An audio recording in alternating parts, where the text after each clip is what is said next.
Shilin Eng. Okay, terima kasih kepada MCB. Okay, saya adalah dietitian Shilin Eng. Dan mari kita berbincang tentang immuniti kemudaan pada hari ini. Cuba anda imbas kembali masa usia remaja anda, adakah anda mengalami masalah jerawat sewaktu akhir balik? Sebab saya juga menghadapi masalah jerawat semasa zaman sekolah menengah. Pada masa itu, mak saya juga mengatakan bahawa saya masih remaja. Jadi, mempunyai masalah jerawat adalah semestinya. Mak saya juga berkata kalau kita sudah tua, kita tidak akan ada masalah jerawat lagi. Jadi, saya pun percaya dengan apa mak saya kata pada masa itu. Sebab kebiasaannya, semua orang akan mengaitkan masalah jerawat dengan istilah remaja.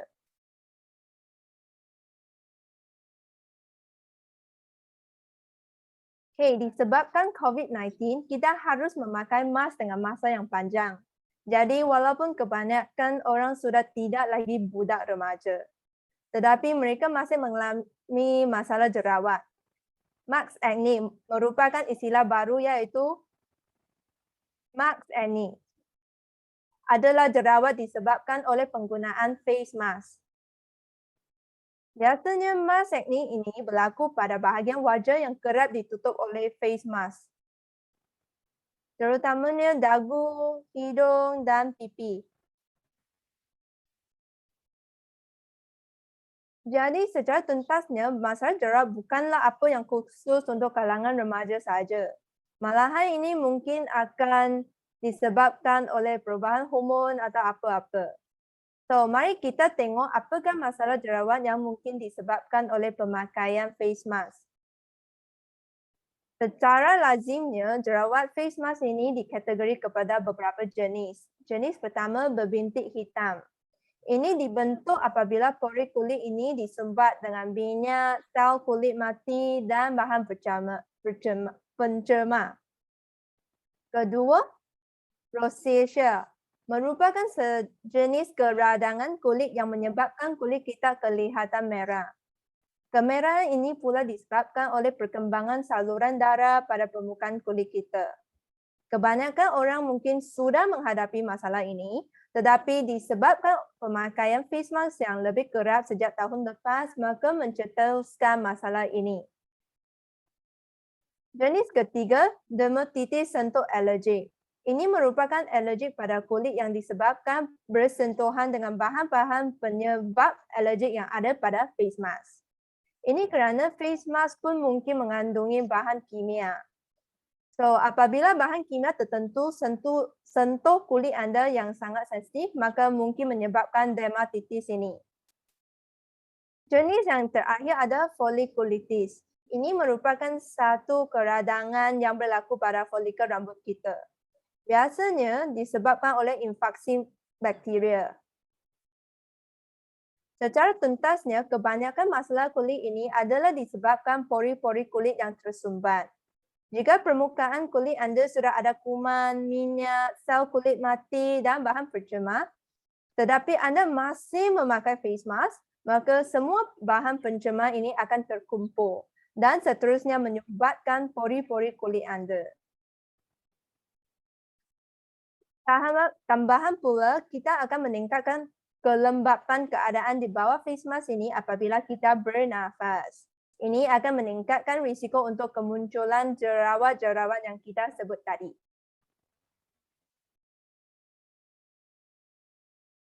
Kini terdapat pelbagai jenis face mask yang ada dalam pasaran sekarang. Tetapi kadang-kala face mask yang lebih ketat mungkin akan menyebabkan geseran antara mask dan kulit kita. So, jika anda tengah menghadapi masalah-masalah jerawat ini, bagaimanakah kita dapat mengawal kejadian ini? Nasihat saya adalah untuk berjumpa ke doktor kalau keadaan anda sangat serius untuk pemeriksaan yang teliti untuk mengetahui penyebab kepada masalah anda. Adakah disebabkan pemakaian face mask atau infeksi bakteria atau faktor-faktor lain?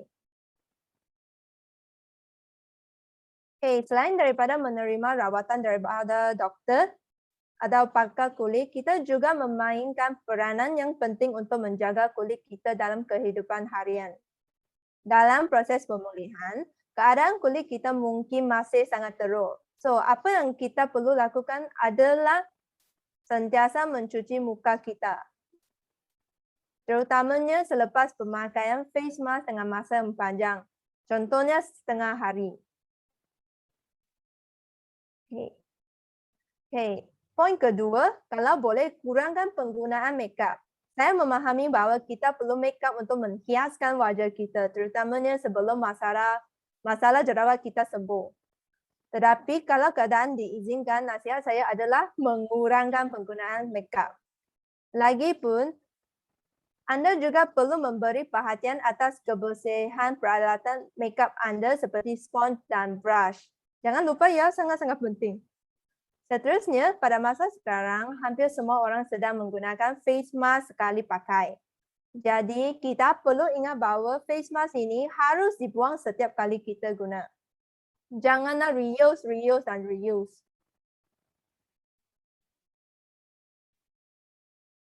Okay. Dari segi kesihatan, face mask ini sepatutnya dibuang setiap 4 jam.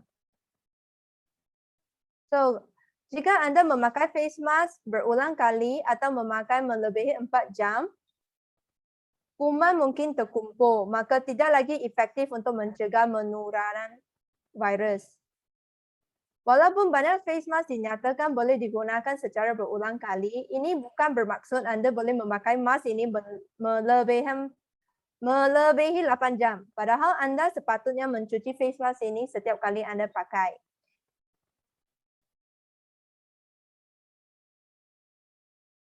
Jadi nasihat saya adalah untuk menyediakan 2 atau 3 face mask supaya dapat memakai secara giliran. Ingat, jangan memakai melebihi 4 jam. Akhirnya, pemilihan face mask yang sesuai mungkin lebih penting kepada orang yang mempunyai jenis kulit yang lebih sensitif. Tambahan pula, sebelum kita memakai face mask, biasanya kita akan menggunakan skincare. So, terdapat kajian yang menggalakkan kita untuk menyampu skincare seperti moisturizer 30 minit sebelum kita memakai face mask untuk melegakan keadaan berjerawat pada muka kita. Okay. Pernahkah anda berfikir kenapa saya asyik berbincang tentang jerawat dan mask acne? Ini bukan disebabkan oleh COVID-19 semata-mata. Kemunculan jerawat masih tidak sangat menakutkan, padahal bekas jerawat merupakan apa yang sangat menyusahkan. Pembentukan bekas jerawat adalah berkait rapat dengan penghasilan kolagen dalam badan kita. Okay. So, pertumbuhan jerawat mungkin akan merosakkan kulit kita. Terutama apabila jerawat ini telah menjadi terlalu besar. Okay, so jika kolagen Anda terlalu kurang dan bekas jerawat kita mungkin kurang cantik, maka menjadi parut yang berlubang. Sebaliknya, jika pengeluaran kolagen dalam badan kita telah melebihi apa yang dicukupi,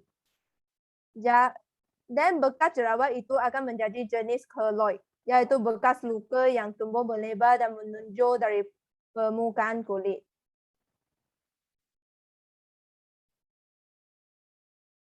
Okay, namun dengan meningkatkan usia, elastik kulit kita akan mula merosot. Hal ini juga disebabkan pengeluaran kolagen di badan kita semakin berkurangan dan lambat. Jadi bekas jerawat yang berlubang akan jadi lebih ketara.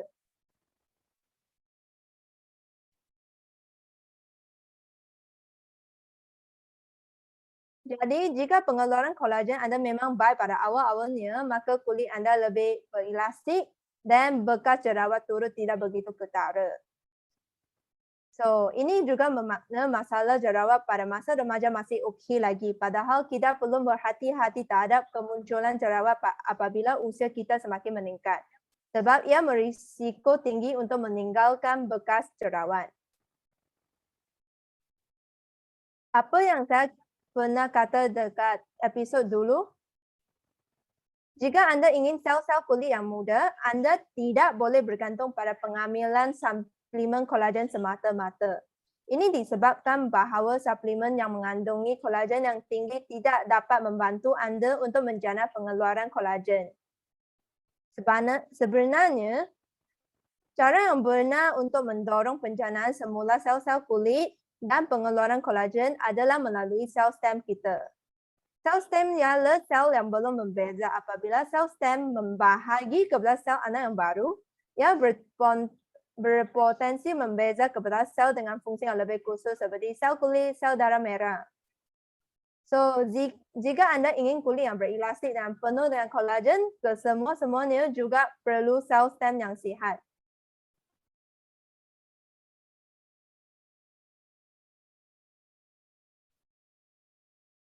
Okay, so jika Anda membekalkan banyak-banyak bahan untuk mengeluarkan kolagen kepada badan Anda, tetapi kilang yang memproseskan kolagen ini tidak berfungsi, maka semua bahan ini akan menjadi kebaziran. Mari kita lihat bagaimana L-Marino yang dapat membantu penjanaan semula sel-sel kulit Anda dari dalaman, bukannya membekal banyak kolagen semata-mata. Okay, seperti apa yang saya kerap menegaskan, step pertama untuk kecantikan kulit adalah melindungi daripada sebarang kerosakan. So, kita harus melindungi kulit kita daripada kerosakan radikal bebas. Jadi dari segi luaran, kita menyampu sunscreen atau sunblock untuk menahan ancaman bahaya dari sinaran UV. Jika UV masuk kulit, ia akan mengeluarkan radikal bebas turut menjejaskan kolagen kita. Seterusnya, dari segi dalaman, tindakan seperti pengambilan antioksidan yang cukup juga sangat penting untuk mengurangkan impak kerosakan sel-sel kita yang disebabkan oleh radikal bebas. Pada masa yang sama, penjanaan semula sel-sel stem kita memang sangat penting juga.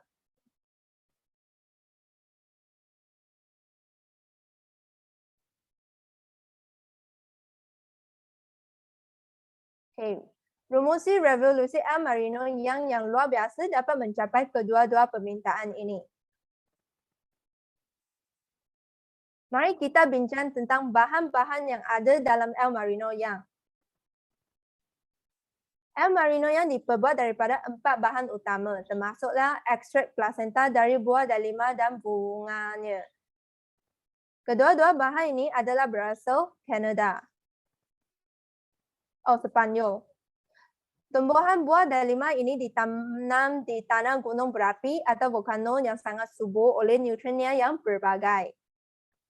Jadi tanaman buah delima tersebut juga mengandungi nilai nutrien yang sangat-sangat tinggi.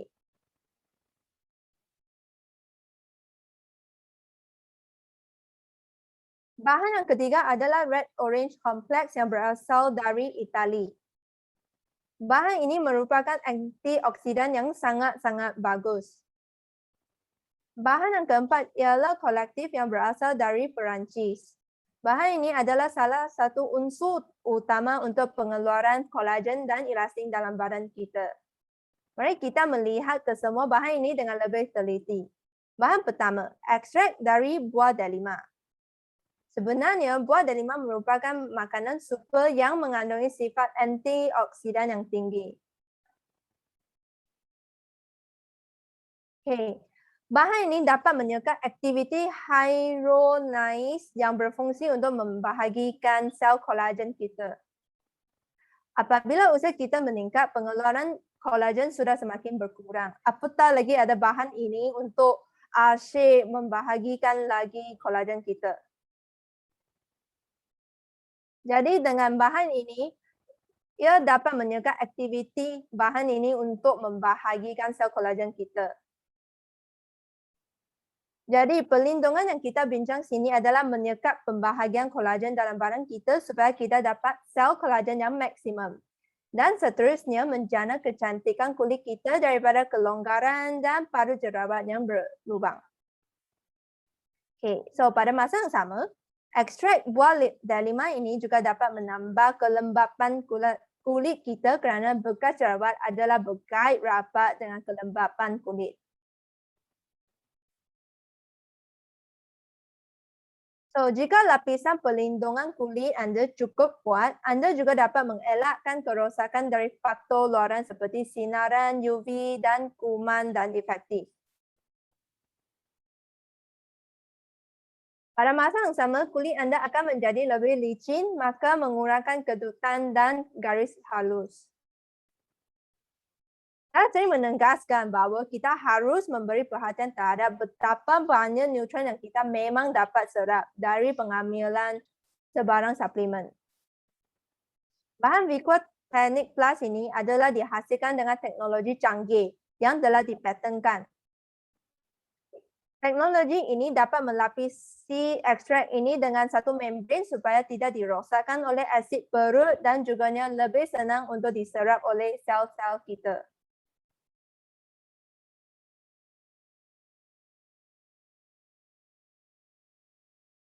Dengan teknologi sistem penghantaran nano-ADS ini, barulah badan kita dapat menyerap nutrien tersebut dengan sempurna.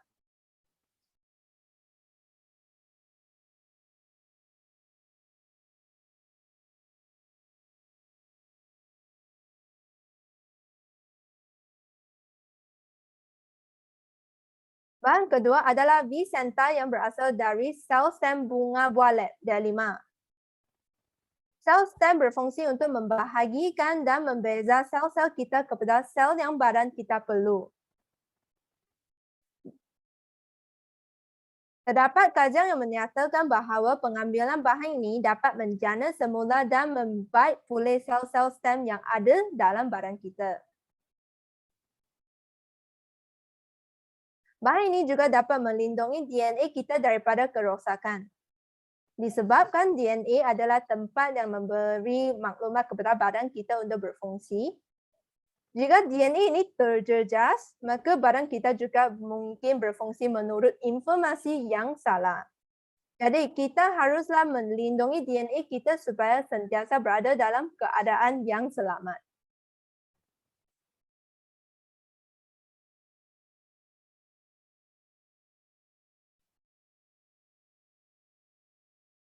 Bahan Vicenta juga dapat mengelakkan kerosakan begini dan menjana kulit yang lebih cantik. Beberapa kajian juga dijalankan untuk membandingkan bahan ini dengan bahan lain seperti plasenta kambing. Keputusan kajian ini telah menyatakan bahawa pengambilan Vicenta dapat mengurangkan kedutan kulit, meningkatkan elastik dan kelembapan kulit dengan lebih efektif jika berbanding dengan plasenta kambing. Seperti 3 graf ini yang ditunjuk pada skrin, kita dapat menambati orang-orang yang mengambil Vicenta ini mengalami keputusan yang lebih efektif. Bahan ketiga adalah Red Orange Complex yang berfungsi sebagai antioksidan yang sangat luar biasa. Sebenarnya kulit kita akan terdedah kepada pelbagai bahan perosak seperti sinaran matahari, bahan pencemar, stres, gaya hidup yang tidak sihat seperti tidur lewat dan merokok. Kesemua ni akan menjejaskan antioksidan dalam badan kita. Jadi Red Orange Complex ini yang mempunyai 3 kali tinggi amount antioksidan daripada ROC yang biasa dapat membantu kulit kita. Bahan yang terakhir adalah kolektif. Bahan ini merupakan molekul yang lebih kecil kepada kolagen dan elastin dalam badan kita. Kedua-dua ni adalah bahan utama untuk pemulihan kulit kita dalam aspek kolagen dan elastin.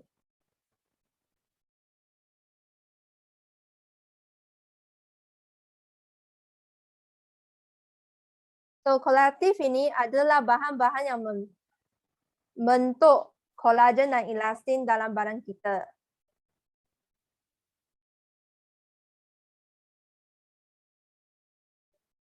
Kajian-kajian telah dijalankan untuk membuktikan Bahan ini dapat melicinkan kulit kita.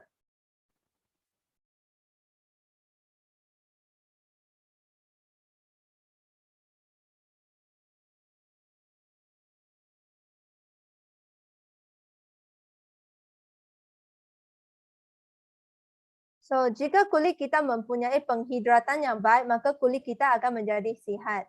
Jika sel-sel kulit kita sihat, maka kulit kita akan berelastik, seterusnya mengurangkan kedutan dan garis halus. Jadi, kesemua masalah jerawat akan diubati.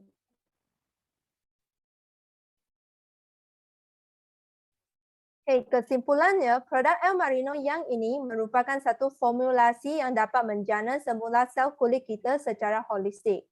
Termasuklah pembaharuan sel stem, perlindungan daripada kerosakan radikal bebas, pembekalan bahan utama untuk menghasilkan kolagen dan elastin dalam badan kita.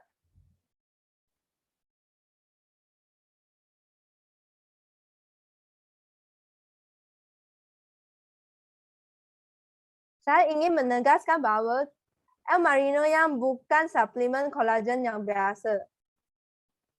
Sebab El Marino yang ini adalah untuk menjana semula sel-sel kulit kita